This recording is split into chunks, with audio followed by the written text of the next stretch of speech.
Hey everyone, so you know how sometimes you stumble upon a book that just clicks, that perfectly articulates something you've been feeling or wondering about? Well, for me, that book was Gretchen Rubin's Happier at Home, and I promise you, it's not your typical self-help book.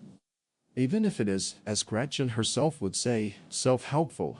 This isn't about grand sweeping changes or moving to a remote island to find yourself. It's about finding deeper joy right where you are, in the most ordinary of places, your home. Because as the British literary giant Samuel Johnson once said, to be happy at home is the ultimate result of all ambition, and Gretchen realized, after her first broad happiness project, that home, in all its aspects, was the most important element influencing her happiness, so she decided to concentrate her efforts right there.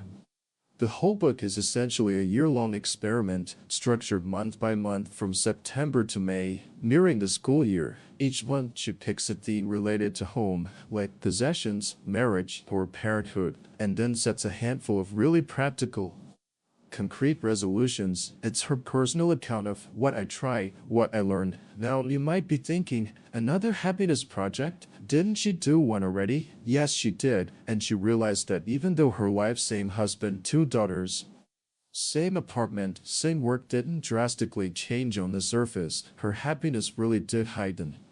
Her secret? She aimed to change her life without actually changing her life. She calls it her personal commandment to be Gretchen. This means building a happy life only on the foundation of your own nature, accepting your true likes and dislikes, and not trying to be someone you're not.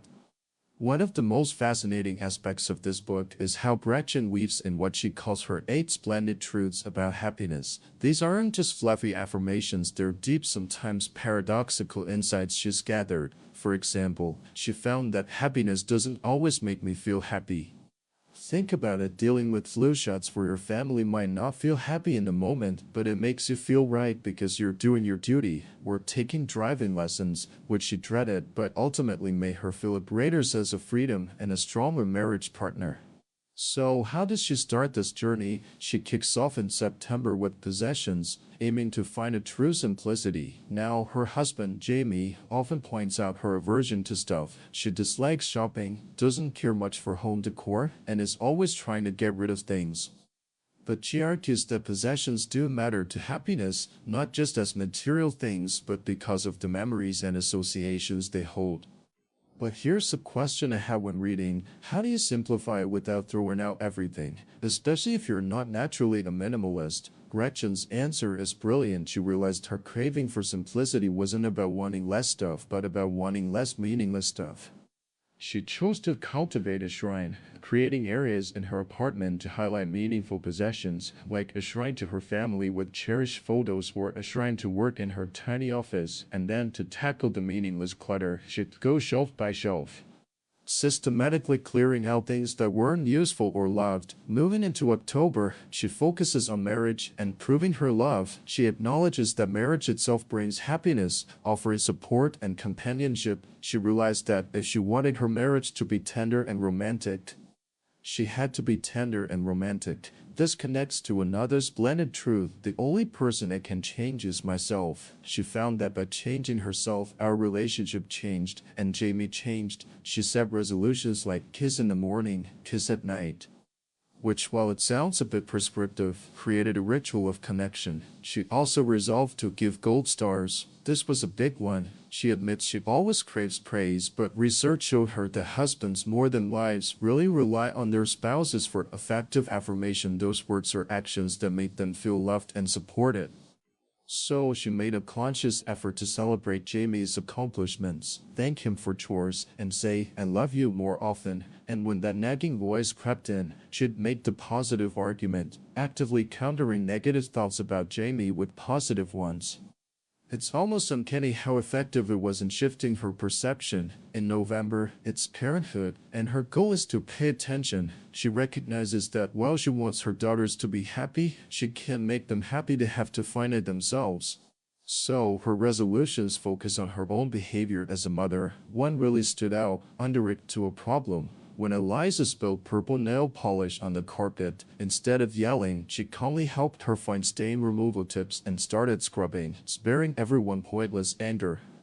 She also committed to enter into the interests of others and for her older daughter Eliza to go on Wednesday adventures to ensure dedicated one-on-one time. This leads us to January's theme, 10. Gretchen realized she constantly felt hurried, pulled from one task to another, often by technology, so she resolved to control the cubicle in my pocket, meaning her phone and laptop. She put her phone away when with family, avoided checking email while commuting, and even worked at a library to escape the siren call of the internet. Another big decision for Tan was to guard my children's free time. She debated making Eliza take piano lessons, a classic parent dilemma. But after much thought and remembering Bertrand Russell's thoughts on the importance of unstructured time for creativity and self-discovery, she decided against it. She realized that pushing them into activities they didn't genuinely want might squelch their own interests.